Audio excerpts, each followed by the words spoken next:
Maklum, cumulonimbus tak akan bereaksi membela diri sekalipun diseret ke meja hijau. Inilah yang menarik untuk disimak. Apakah fakta persiapan penerbangan bisa memulihkan nama baik cumulonimbus, si kumpulan awan yang sangat dimusuhi para pilot? Berikut penelusuran tim Realitas.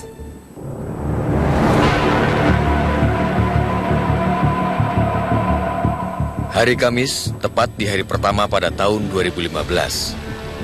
Di tengah upaya pencarian pesawat AirAsia KZ8501 yang hilang dan evakuasi para korban di Selat Karimata yang dikomandoi Basarnas juga masih berlangsung, beredar dokumen penting di tengah awak media.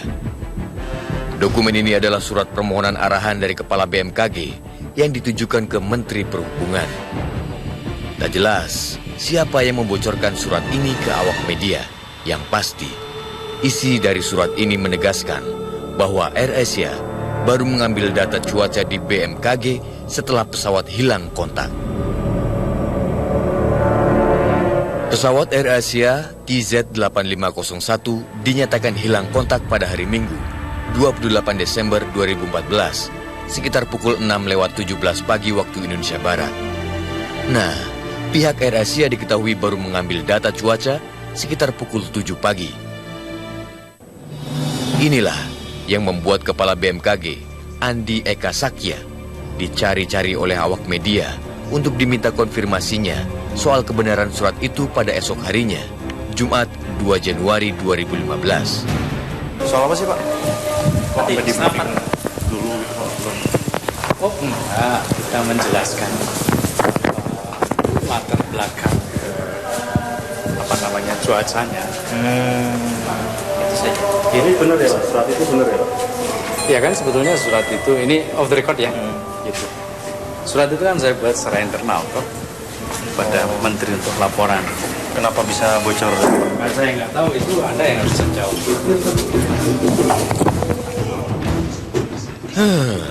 Rupanya Kepala BMKG tak ingin pertanyaan soal surat yang dibuatnya melebar kemana-mana. Buktinya, media hanya boleh wawancara konfirmasi dengan syarat tidak menyebutkan konferensi pers dan akan dipotong oleh humas bila ada pertanyaan lain. Itu pun harus ngantri satu persatu dengan jawaban yang sama persis. Mereka boleh minta tolong siapapun juga ya untuk mengambil itu dan kemudian mereka diskusikan di unit flight operation mereka sendiri-sendiri. Jadi mereka ambil kemudian mereka diskusikan. Yang jelas mereka punya mekanisme seperti itu. Saya yakin itu. Semuanya? Iya. Artinya memang kerjasama dengan PT Gapura Angkasa kalau nggak salah coba disebut. Iya, misalnya Garuda atau kemarin kan kerjasama dengan Gapura Angkasa.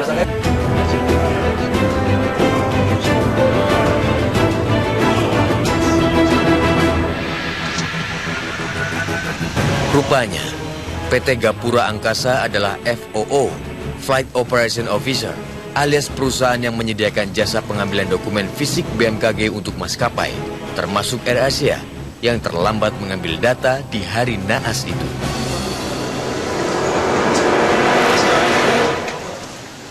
Ini pusatnya, Pak ya? Sini pusat. Oh, di setiap daerah ada kan ya, Pak ya? Untuk semua cabang sih, laporannya sih. Namun saat tim Realitas mengkonfirmasi ke PT Gapura Angkasa Pusat yang kantornya tak jauh dari markas BMKG, pihak Gapura Angkasa terkesan menghindar. Bukan kita nggak mau ngasih tahu, kita mau ngasih tahu. Tapi kalau kita salah bicara kan nanti penyampaiannya juga salah ke umum gitu. Karena kita bekerja atas airline, bukan atas Gapura Angkasa gitu. Karena udah berapa kali juga waktu itu dari majalah apa, setelah saya konfirmasi ke atasan, tanyakan saja ke airline gitu. Nah makanya ini saya tanya dulu, kalau beliaunya mau, ya nanti biar beliau aja yang menjelaskan. Entah kebetulan atau tidak, di waktu yang sama, saat Kepala BMKG menjelaskan kepada media perihal suratnya ke Menteri Perhubungan, tim Realitas mendapat informasi. Siang itu, Jumat 2 Januari 2015, Menteri Perhubungan Ignatius Jonan melakukan inspeksi mendadak ke Cengkareng, Bandar Udara Internasional Soekarno-Hatta.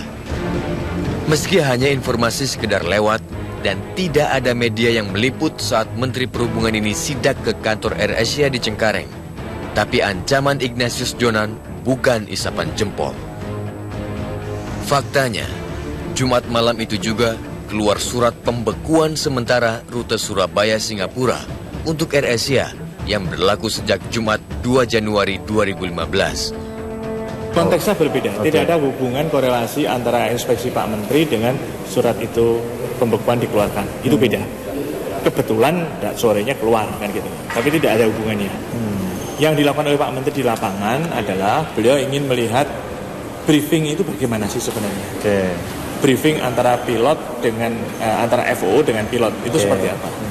Kemudian selang beberapa jam kan sorenya itu kan surat itu muncul. Nah, artinya dasar dari keluarnya surat dari Kementerian Perhubungan soal pembekuan sementara itu apa, Pak Joko?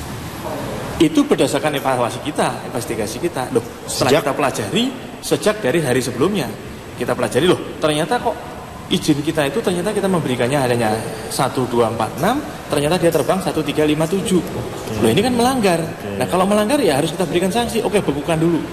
Bukan dicabut tuh ya, dibekukan sampai evaluasi. Nah, kita sedang melakukan evaluasi. Gitu. Pak, ini kasus kayak gini baru pertama kali terjadi atau sudah pernah terjadi sebelum-sebelumnya? Dulu pernah terjadi, kita berikan peringatan, berhenti. Tapi ini terjadi lagi. Nah, sekarang makanya kita secepatnya kita akan melakukan evaluasi. Semua airline akan kita kaji. Butuh berapa lama investigasi? Ya kita lihat Bapak nanti tadi sebutkan. Pokoknya semaksimal mungkin kita lakukan terus. Dari pembekuan tersebut akan dilakukan tahapan-tahapan evaluasi, di mana kami AirAsia akan sepenuhnya bekerja sama dalam proses evaluasi tersebut. Dan karena ini sedang masuk dalam tahapan evaluasi, saya tidak akan memberikan pernyataan apapun terkait dengan pembekuan tersebut sampai nanti dikeluarkannya hasil dari evaluasi tersebut. AirAsia ini berada pada tempat dan waktu yang salah. Karena yang terbang itu kan bukan AirAsia sendiri. Yang Garuda aman, yang lainnya aman, cuman AirAsia yang jatuh. Ayo. Nggak ada hubungannya dengan pelanggaran apa? Oh, hari Minggu nggak ada. Nggak ada hubungan dengan kecelakaan, kecelakaan. Berdasarkan surat Direktorat Jenderal Perhubungan Udara, jadwal AirAsia untuk rute Surabaya-Singapura pergi pulang adalah hari Senin, Selasa, Kamis, dan Sabtu.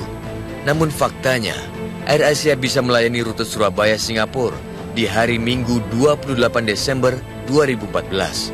Dan naas, pesawat IZ-8501 yang ditumpangi 155 orang dan 7 awak itu hilang kontak di atas Selat Karimata tak lama setelah lepas landas dari Bandara Juanda, Surabaya. Satu persatu fakta penerbangan pesawat AirAsia QZ8501 mulai terungkap. Dari data cuaca BMKG yang terlambat diambil, diketahui persiapan penerbangan tidak sesuai standar operation procedure atau SOP yang mengharuskan ada briefing.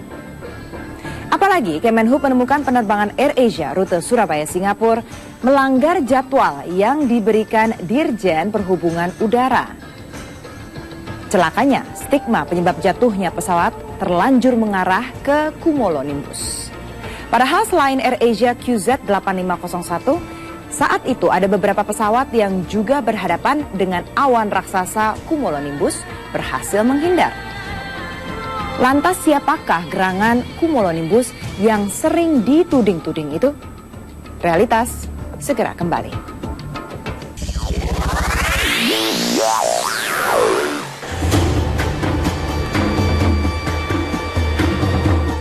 Inilah citra satelit radar cuaca yang selalu tampil di layar monitor petugas BMKG. Ada beberapa warna muncul di layar yang membentuk pola arah angin. Dari gambar inilah bisa didapat berbagai macam informasi perkiraan cuaca, termasuk terbentuknya awan cumulonimbus. Di Indonesia memang banyak, mungkin daerah yang banyak pertumbuhan awan CB ya Mbak ya, baik yang single cell maupun yang multi cell. Kalau single cell ya awannya CB-nya satu aja gitu kan. Kalau multi cell jadi sebuah sistem, ada satu sel banyak dalam lokasi yang berdekatan gitu kan. Karena kan awan CB punya periode hidup Mbak, dari mulai dia tumbuh, matang, punah. Gitu kan. Ini adalah fenomena alam. Iya kan, fenomena alam. Ya memang alamnya seperti itu. Sama dengan kalau Anda jalan di jalan darat. Di sana ada lubang, di sana ada selokan, ada di sini. Itu sudah memang harus begitu kan? Cuma saja dalam hal cumulonimbus ini tidak bisa disamakan dengan selokan. Karena kalau selokan itu fix di situ saja kan, nggak berpindah-pindah. Tetapi ini bisa saja kemarin ini lancar, di sini tiba-tiba hari ini atau detik ini paginya lancar, mungkin sorenya sudah ada cumulonimbus. Nah, itulah sebabnya pilot wajib mendapatkan weather info. Weather info itu diperoleh sebelum keberangkatan. Ya, cumulonimbus memang harus dihindari karena awan ini terbentuk akibat dari ketidakstabilan atmosfer. Nama cumulonimbus sendiri berasal dari bahasa Latin. Cumulus berarti kumpulan dan nimbus berarti hujan. Awan ini membesar secara vertikal, berbentuk seperti jamur menjulang. Struktur awan cumulonimbus adalah padat dan di dalamnya mengandung badai petir serta cuaca dingin. Petir yang berada di jantung awan yang bisa terbentuk sendiri atau berkelompok ini bisa menimbulkan curah hujan tinggi dan juga angin kencang. Oleh karena itu, tidak ada pesawat yang nekat melewati awan ini karena resikonya akan terbanting-banting di dalam awan badai angin dan petir cumulonimbus. BMKG adalah dalam posisi untuk memberikan informasi keberadaan awan CB, Mbak. Jadi sebelum terbang kita memberikan info ada awan CB di posisi sekian derajat gitu ya, ketinggian sekian. Nah, karena kan pasti pihak airline membuat flight plan ya, flight plan. Nah, salah satu pertimbangan yang digunakan untuk menyusun flight plan adalah dokumen cuaca yang diberikan oleh BMKG. Jadi begini, untuk airline yang mempunyai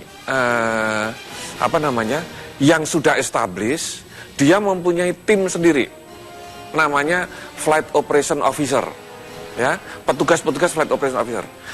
Saya sedikit balik, bahwa penerbangan itu yang menyiapkan dari A sampai Z tentang kegiatan operasi penerbangan itu harusnya pilot. Tetapi harusnya, itu awalnya. Ya. Tetapi kemudian pilot itu diakui oleh internasional pasti sibuk banget. Tidak mungkin menyiapkan itu. Karena untuk ngurusin pilot, pesawatnya segala macam dengan kesibukan terbang kemana itu, maka ada profesi satu lagi yang namanya Flight Operation Officer. Mungkin beginilah suasana di dalam pesawat penerbangan yang normal dan selalu menghindar dari awan cumulonimbus yang banyak terdapat di langit Nusantara.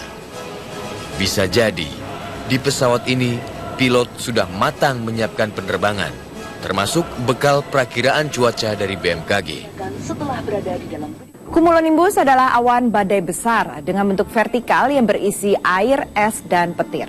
Salah satu resiko besar yang harus diperhitungkan dalam dunia penerbangan.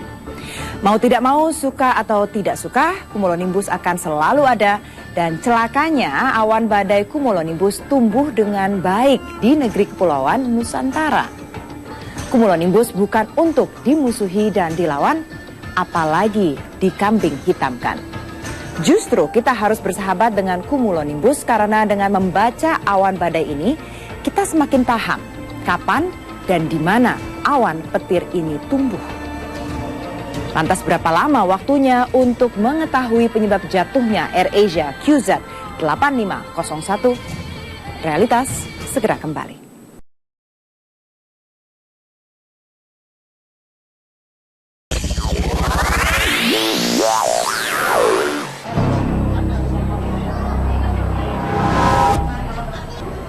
(1 Januari 2007), pesawat Adam Air KI 574 hilang kontak dalam sebuah penerbangan domestik rute Surabaya-Manado.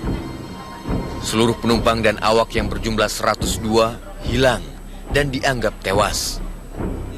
Setahun kemudian, pada tanggal 25 Maret 2008, Komisi Nasional Keselamatan Transportasi atau KNKT mengumumkan penyebab kecelakaan Adam Air karena cuaca buruk yang mengakibatkan kerusakan pada alat bantu navigasi Inertial Reference System atau IRS.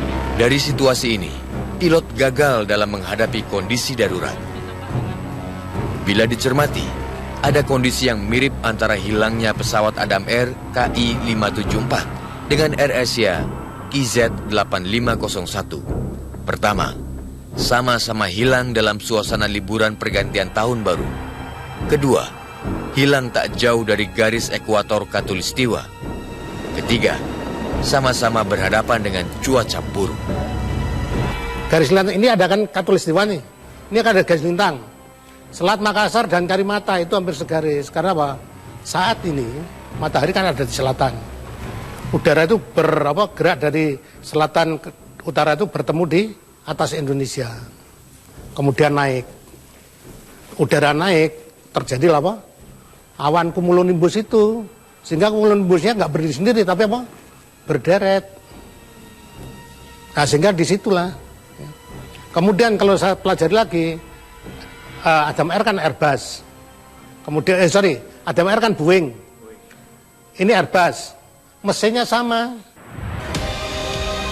Sejak hilangnya pesawat AirAsia KZ-8501 di perairan Selat Karimata, proses pencarian terus dilakukan tanpa kenal waktu. Sampai-sampai negeri ini diacungi jempol oleh bangsa lain karena dinilai cepat dan tanggap menangani proses evakuasi. Semoga tanggap darurat selalu menjadi semangat tim evakuasi meski dengan segala keterbatasan alat pencarian. KNKT nanti kalau kita mengacu kepada apa? Manajemen keselamatan ICAO, Organisasi Penerbangan Internasional, itu memang mulainya penelitian itu apa? Penyelidikan itu menyeluruh mulai dari top manajemen sampai manusia di lapangan. Karena ada bahaya yang tersembunyi yang disebut dengan bahaya laten. Itu adalah keputusan manajemen yang salah. Kemudian pelaksanaan keputusan manajemennya salah. Misalkan saja mengenai penggajian yang nggak adil aja kan bisa frustrasi. Bisa menimbulkan apa? Situasi yang tidak puas. Kalau orang putus asa, kan bisa melakukan sesuatu. Belum tadi apa? Orangnya yang apa? Di ujung tombak. Agar supaya ini aman, orang di ujung tombak itu harus diberikan apa? Jaring pengaman, apa itu? Pelatihan, regulasi yang benar, kemudian apa? Teknologi yang menunjang.